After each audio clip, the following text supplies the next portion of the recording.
प्राण प्रत्यावर्तन की साधना प्रक्रिया।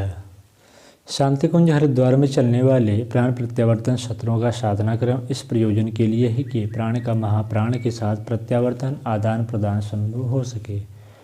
प्राण अर्थात व्यष्टि की परिधि में अवरुद्ध चेतना, महाप्राण अर्थात समष्टि की अनंत सीमा में सुविस्तृत ब्रह्म सत्ता, दोनों का एक दूसरे में आदान प्रदान हो।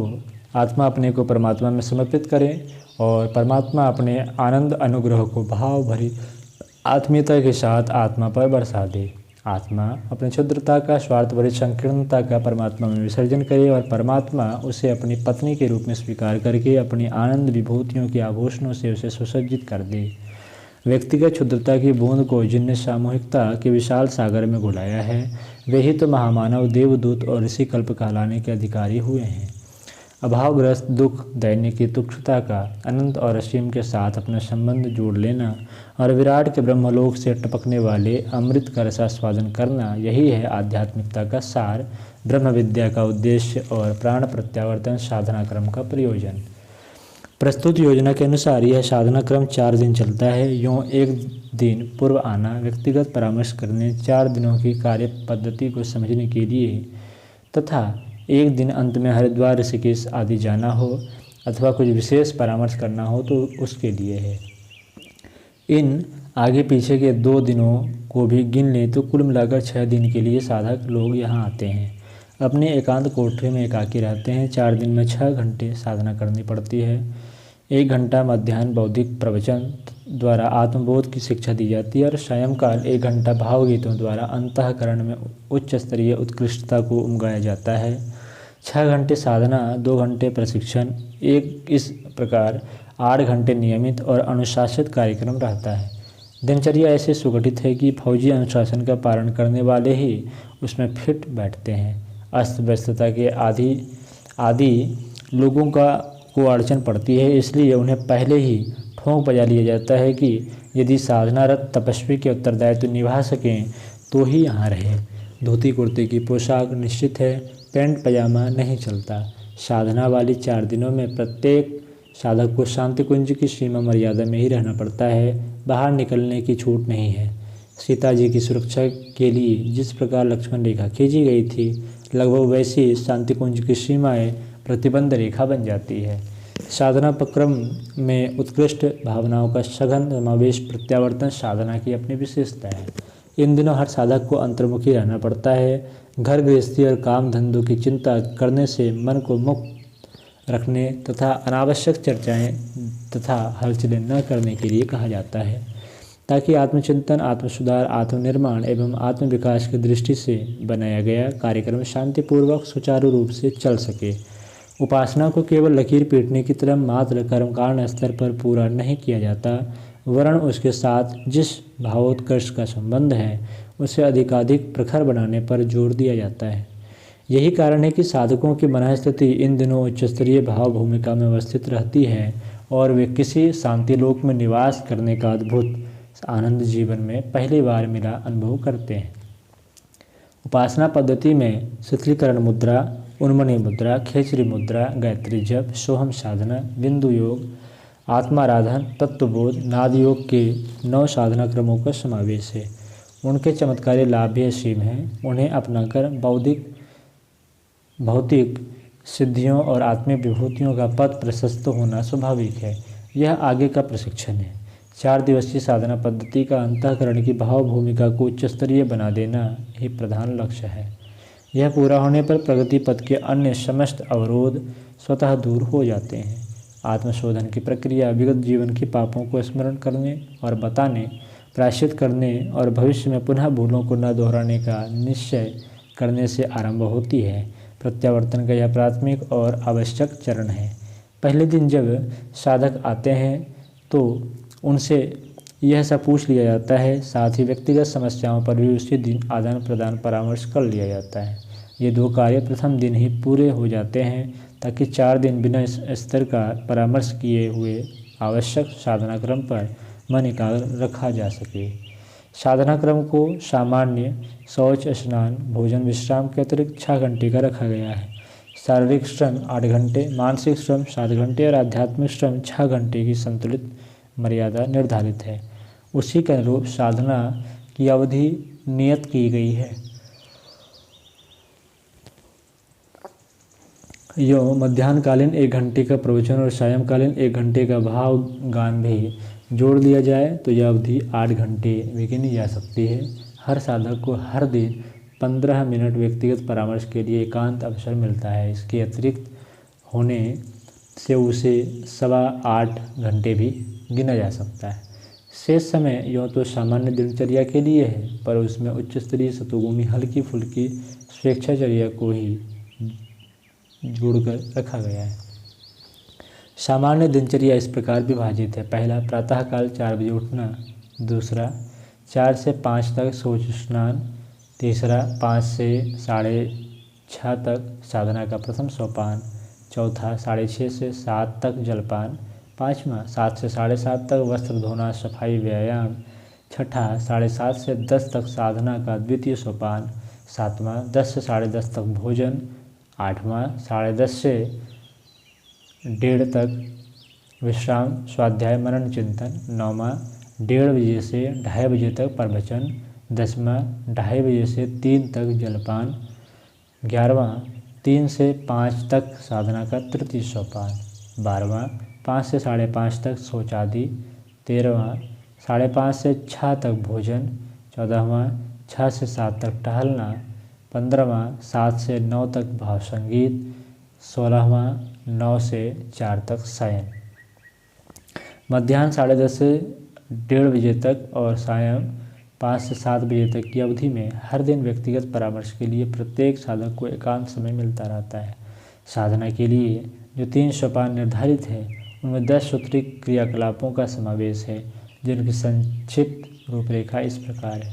पहला, प्रातः 5 से 5:15 बजे तक 15 मिनट शरीर को ढीला करना, शिथिलीकरण मुद्रा, शवासन, नाड़ी समूह तथा मांसपेशियों पर से तनाव को घटाकर ऐसी सुखद स्थिर स्थिति में शरीर को पहुंचाना ताकि ध्यान धारणा में कोई विघ्न न आए। दूसरा, प्रातः 5:15 से 5:30 बजे तक 15 मिनट मस्तिष्क को हर प्रकार के विचारों से पूर्णतः खाली करने के लिए शून्यता की भावना। नीचे अनंत नील जलराशि और ऊपर नीले आकाश की अनुभूति, संसार में से अन्य सब वस्तुओं के समाप्त होने की प्रलय काल जैसी मान्यता। इस संदर्भ में प्रलय काल की स्थिति दर्शाने वाले चित्र बाजार में मिलते हैं, जिनमें कमल पत्र पर तैरते हुए बाल भगवान को दर्शाया गया है। इसी के अनुरूप अपने को बाल भगवान के रूप में मानना, संसार में कहीं कोई वस्तु या व्यक्ति शेष न रहने की मान्यता से मन को किसी वस्तु या व्यक्ति की ओर आकर्षित होने या भागने का मार्ग अवरुद्ध करना। इस ध्यान से मन खाली हो जाता है और ध्यान पर चित्त को एकाग्र करना सरल हो जाता है।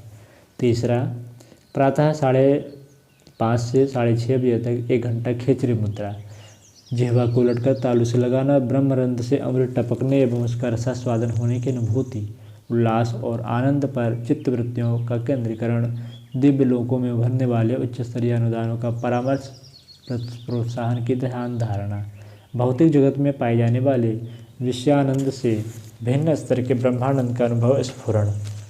ये 3 साधनाएँ 1.5 घंटे में करने के उपरांत 1 घंटे का अवकाश। प्रभातकालीन मध्याह्न के पूर्व भाग में चलने वाली साधनाएँ 2.5 घंटे की है। वे 4 भागों में विभक्त हैं। इन्हें क्रमांक के अनुसार चौथा, 5वां, 6ठा, 7वां नंबर दिए गए हैं। चौथे चरण में सुबह 7:30 से 8 बजे तक आधा घंटा गायत्री मंत्र की 5 मालाओं का जप के साथ गायत्री माता के साथ अपने संपर्क संबंध का ध्यान।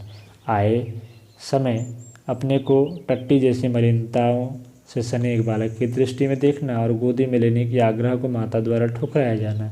तदुपरांत माता द्वारा नहलाया और धोया पोंछा जाना और गोद में लेकर प्यार किया जाना। माता की उपेक्षा और अकृपा का कारण अपनी गंदगी के रूप में अनुभव करना।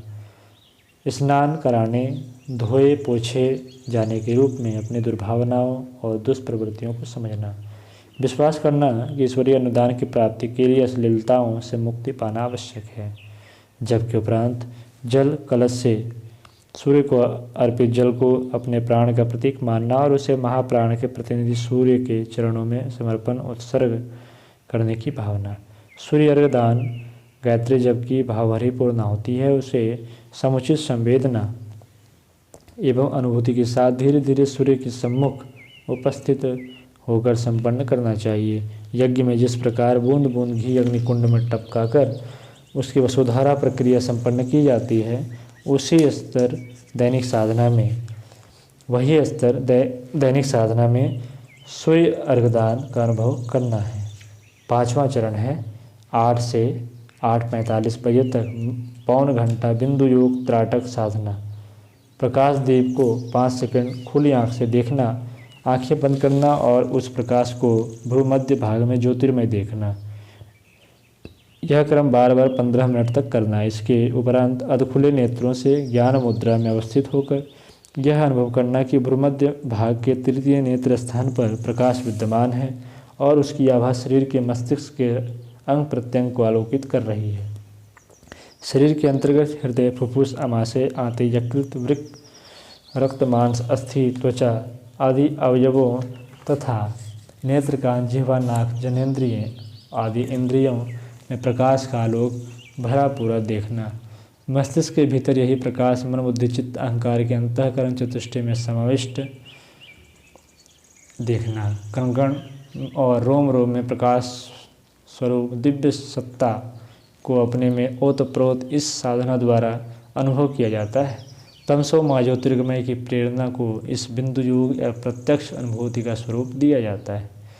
बिजली के बल्ब के भीतर फिलामेंट का जरा सा तार जलता है, उसकी रोशनी गैस के भरे काय कलेवर में चमकती है और फिर वह बल्ब घर आंगन में रोशनी फैलाता है। ठीक इसी प्रकार भूमध्य भाग में अवस्थित आज्ञा चक्र में प्रकाश की उपस्थिति में उसका समस्त कायपिंड में आच्छादित होना और इसके उपरांत उसका प्रत्येक प्रकाश बाह्य जगत में विकीर्ण होना, यही है इस बिंदु योग की त्राटक की साधना, ज्योतिर्अवतरण की साधना।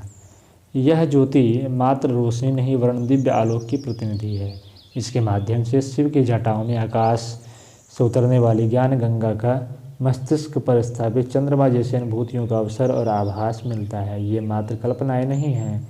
साधक अनुभव करते हैं कि उनका व्यक्तित्व ज्वलंत ज्योति के आवेशों को भरता हुआ चला जा रहा है। छठे चरण में 8:45 से 9:30 बजे तक सोहम साधना का अजपा जाप उपक्रम है। इसमें मेरुदंड को सीधा रखकर सिद्धासन पर बैठना और हाथों को ध्यान मुद्रा में रखना होता है। गहरी सांसें ली जाती है और श्वास के भीतर प्रवेश करते समय सो की ध्वनि को सुनने तथा श्वास के बाहर निकलते समय हम की ध्वनि संवेदना का ध्यान किया जाता है। आरंभ में तो यह ध्यान मान्यता एवं कल्पना के ही रूप में होता है, पर कुछ ही समय उपरांत यह अनुभूति होने लगती है कि वस्तुतः स्थिति यही है। स्वर ब्रह्म का अंतः निनाद सोहम के श्वासोच्छ्वास अनुबंधों के साथ स्व संतुलित रूप में निनादित हो रहा है। यह अनुभूति मन की एकाग्रता का और मन आत्मा में परमात्मा का प्रत्यक्ष कराती है। आरंभ में 15 मिनट इस प्राण योग में सो और हम की ध्वनि का अनुसंधान करना पड़ता है। पीछे भाव भूमिका में उतारा जाता है। श्वास के साथ साथ महाप्राण इस निखिल विश्व ब्रह्मांड में से एकत्र होकर साधक के काय कलेवर में प्रवेश करता है और श्वास छोड़ने के साथ जीव भाव का है अहंकार पलायन करता हुआ बाहर निकलता है। वायु का कण-कण तक प्रवेश होता है। उसी के सहारे महाप्राण परमेश्वर का ब्रह्म तेजस अपने काय कलेवर में प्रवेश करके अपना चिरस्थायी आधिपत्य जमा लेता है। दोष दुर्गुणों से भरी अहंता अपना कब्जा छोड़ देती है। यह प्रकारांतर से आत्मसमर्पण की धारणा है। तुच्छता की महानता में परिणति है। चाहे तो प्राण प्रत्यावर्तन शब्द से व्यक्त होने वाली भावनाओं को इस घटनाक्रम में प्रकट प्रस्फुटित होती हुई विशेष रूप से देख सकते हैं। जो अन्य साधनाओं का भी प्रकारांतर से अभिप्राय यही है। इस योगाभ्यास को करते हुए यह अनुभूति निरंतर होती रहती है कि ब्रह्म तेज के प्रचंड प्रवाह का अपने भीतर प्रवेश हो रहा है। यह शरीर उसी का उपनिवेश बन रहा है। 7वें चरण में सुबह 9:30 से 10 बजे तक आधे घंटे नाद योग की साधना। नाद ब्रह्म की प्रत्यक्ष अनुभूति कराने वाले वेणुनाद की ध्वनि साधकों को अपने कक्ष में ही उपलब्ध होती है। उसे भावपूर्वक सुना जाता है और आंतरिक उल्लास को उभारते हुए इस प्रकार लहराया जाता है मानो बिन पर मुग्ध होकर सर्प लहरा रहा हो और तन बदन की सुध बुध भूल गया हो। वाद्य के ताल पर नर्तकी की विविध थिरकने इस स्तर की लहराती है मानो उसके पैर उसी ताल में अपने को घुलाए दे रहे हैं। हाथों की मुद्राएं, मुखाकृतियाँ, भावभंगिमा, कंधे और प्रत्येक अवयव का स्पंदन तालबद्ध होकर लहराता है। इसी का नाम तो नृत्य कौशल है। नाद योग का मूल प्रयोजन सुषुप्त और मूर्छित पड़ी अंतश्चेतना को सजीव एवं स्फूर्तिवान बनाने वाली इसी स्तर की थिरकन का रसास्वादन करना है। कृष्ण की बांसुरी सुनकर गोपियों का रास प्रसंग के लिए दौड़ पड़ना आलंकारिक रूप में पुराणों में वर्णित है। वस्तुतः वह परमात्मा की स्वर लहरी पर उच्च स्तरीय आत्माओं का कठपुतली नृत्य है।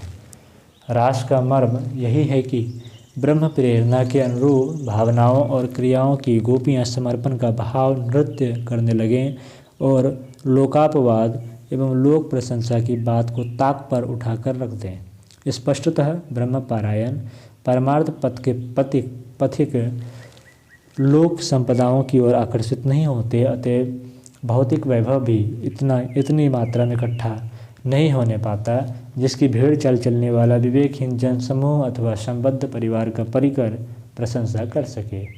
आमतौर से दुनियादारी की दृष्टि में परमार्थ परायणता व्यंग्य, उपहास और कई बार विरोध का कारण बनती है। गोपियाँ इस स्थिति की उपेक्षा करके अपने प्रियतम के साथ द्वैत को अद्वैत में बदलने जाती है और उसी भाव एकता में स्वर्गीय आनंद का अनुभव करती है। नाद योग के साधनोपक्रम में इसी आत्मविभोर स्थिति का रसास्वादन है। प्रस्तुत अति मनोरम ध्वनि प्रवाह के साथ साथ अपने आपे को घुला देने पर सहज अंतश्चेतना में एक अजीब सी सिरहन और थिरकन उत्पन्न होती है और उस रसानुभूति से मन पीछे हटता ही नहीं। साधक के लिए जिस भाव तन्मयता की आवश्यकता होती है उसका प्रारंभिक अभ्यास इस नादानुसंधान साधना के माध्यम से सरलता और सफलतापूर्वक होने लगता है। 8वें चरण में मध्याह्नोत्तर 3 से 3:45 बजे तक 45 मिनट आत्म ब्रह्म की उपासना के लिए है। इसे वेदांत की उच्च स्तरीय साधना कह सकते हैं। अयम आत्मा ब्रह्म प्रज्ञानम ब्रह्म तत्त्वमसि सोहम शिवोहम सच्चिदानंदोहम आदि वेदांत उद्घोषों में यह प्रतिपादित किया गया है कि ब्रह्म चेतना के सबसे स्पष्ट, सबसे अधिक, सबसे समीप और सबसे सरल आभास अपने भीतर ही हो सकता है। आत्मा में ही परमात्मा की श्रेष्ठतम झांकी हो सकती है। अपने स्वरूप को समझ लेना ही आत्मबोध है। आत्म ब्रह्म की साधना का प्रयोजन साधक को इसी लक्ष्य तक पहुंचाता है। बड़े आकार के दर्पण में अपने समकक्ष आकृति को ध्यान और भाव मुद्रा में देखने से यह साधना संपन्न होती है। अपना आपा ही अपने उत्थान पतन का एकमात्र उत्तरदायी है। उसकी गतिविधियाँ जिस स्तर की भूतकाल में रही है उसी के अनुरूप आज की अपनी स्थिति है।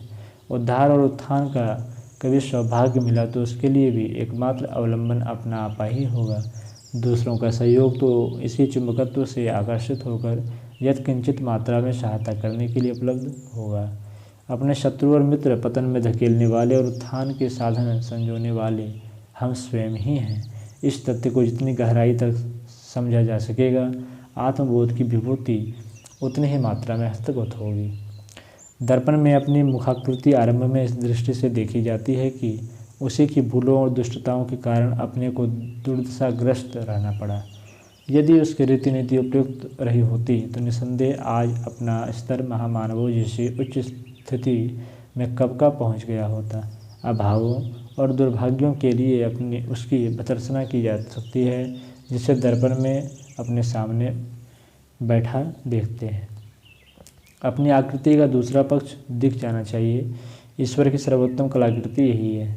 समस्त देव सत्ताओं का निवास बीज रूप में इसी के भीतर विद्यमान है।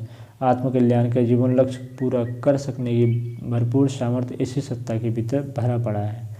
यदि यह सही रीति नीति अपना ले तो जीवन के शेष दिन भी इतने हैं कि उनमें लक्ष्य की पूर्ति हो सकती है।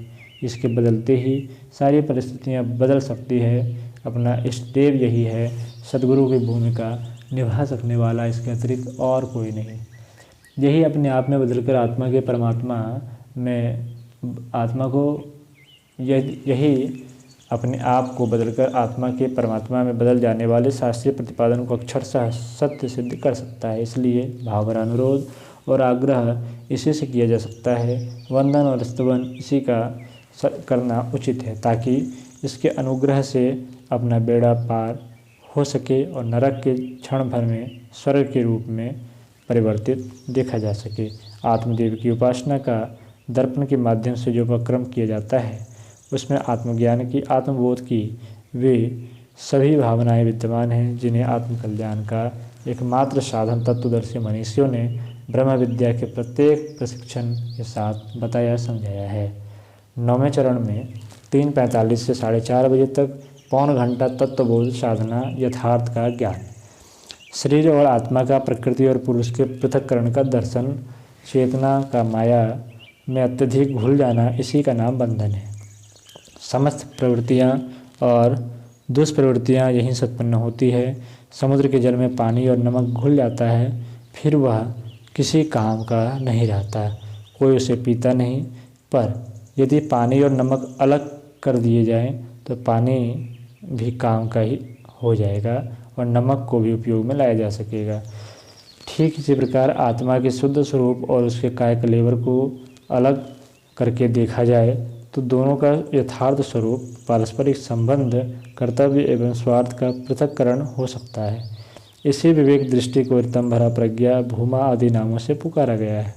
तत्व दर्शन, दिव्य दृष्टि, आत्म साक्षात्कार आदि नाम भी इसी स्थिति के हैं। ज्ञान का यह स्तर प्राप्त होने पर भावबंधनों से छूटना और मनुष्य का देव भूमिका में विकसित होना सरल हो जाता है। जीवन लक्ष्य प्राप्ति के लिए इसी उपलब्धि को प्रवेश द्वार कहा जाता है। तत्वबोध साधना के लिए शरीर और आत्मा को पृथक करके उसके विलग स्थिति का ध्यान किया जाता है। शरीर में से आत्मा निकल गई, आत्मा किसी ऊंचे स्थान पर बैठी है और वहाँ से मृत शरीर की दुर्दशा देख रही है। कुत्ते, कोए, गिद्ध, सियार उसकी बोटियाँ खींच खींच कर खा रहे हैं। सड़े हुए मांस में कीड़े बुलबुला रहे हैं, दुर्गंध उड़ रही है, मक्खियाँ भिनभिना रही है, लाश को जलाया, गाड़ा या बहाया जा रहा है। मृत स्थिति से लेकर पूर्णतः समाप्ति होने के बीच का सारा घटनाक्रम आँख के आगे से गुजर रहा है।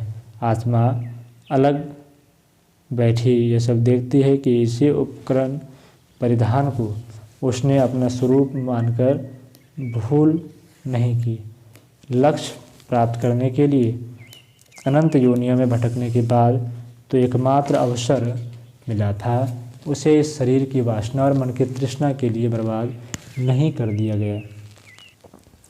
उन्हीं की मांग पर आत्मकल्याण का लक्ष्य विस्मृत करके क्या भयानक भूल नहीं की गई। विचारवान होते हुए भी क्या अपने स्वार्थ और लाभ तक को समझने से वंचित नहीं रहा गया। शरीर और आत्मा के पृथक्करण का ध्यान जितनी गहराई से में जाता है, उतनी उसी अनुपात से उसे यह भी सोचना पड़ता है कि बची हुई जीवन संपदा का विभाजन किस प्रकार बुद्धिमत्ता पूर्वक किया जाए, जिससे कि शरीर तथा मन को आवश्यक भोजन मिलता रहे और बचा हुआ अंश आत्मकल्याण का वास्तविक स्वार्थ साधन करने के लिए नियोजित किया जा सके।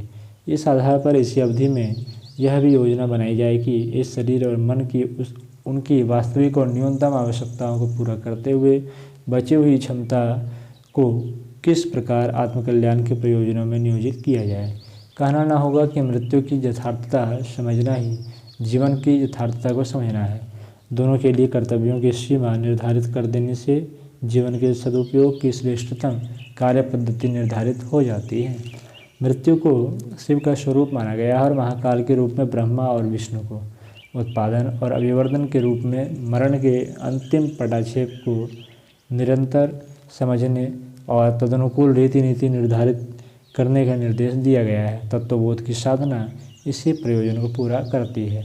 10वें चरण में 4:30 से 5 बजे तक पुनः नादयोग साधना, पुनः आनंदी चिंतन में लहराना, निषेधात्मक छिद्रान्वेषी अभाव चिंतक दृष्टिकोण का परित्याग करके जब मनुष्य विद्यात्मक गुणाग्राही सौंदर्यान्वेषी उपलब्धियों पर गर्व एवं संतोष करने की विचारणा बदलता है तो विषादों से छुटकारा पाकर असीम आनंद प्राप्त करने का अवसर मिल जाता है। दृष्टिकोण के परिवर्तन के साथ जुड़े हुए संतोष, आनंद एवं उल्लास की अनुभूति ही नाद योग है। प्रातःकाल की नाद साधना एवं सायंकाल की नाद साधना जो बाह्य दृष्टि से एक जैसी है, दोनों में मधुर ध्वनि प्रवाह के साथ अंतःकरण में नृत्य जैसी थिरकन उत्पन्न करने का भाव है, पर चिंतन में अंतर है। प्रातःकाल भगवान के संदेशों और संकेतों के साथ आत्मचेतना को अनुगामी बनने का उल्लास था।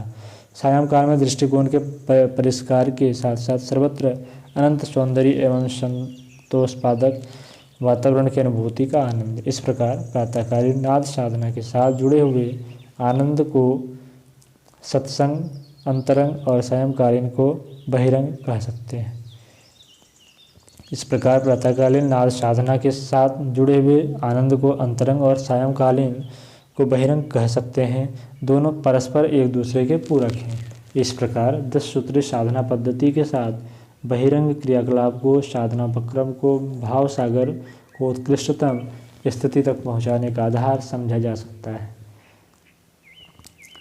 4 दिन में इसका ऐसा अभ्यास हो जाता है कि भावी जीवन में इस कार्य पद्धति को 1 घंटे रोज संक्षिप्त एवं समन्वयात्मक साधना पद्धति के आधार पर गतिशील रखा जा सकता है।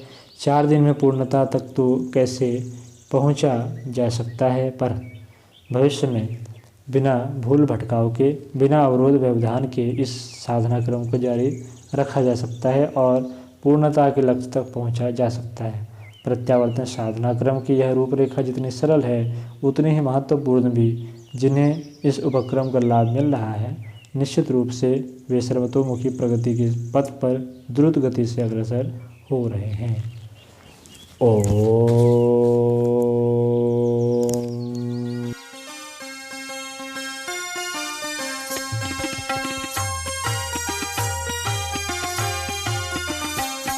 चलो गुरुदेव के सपने सजाने की शपथ ले लें। चलो गुरुदेव के सपने सजाने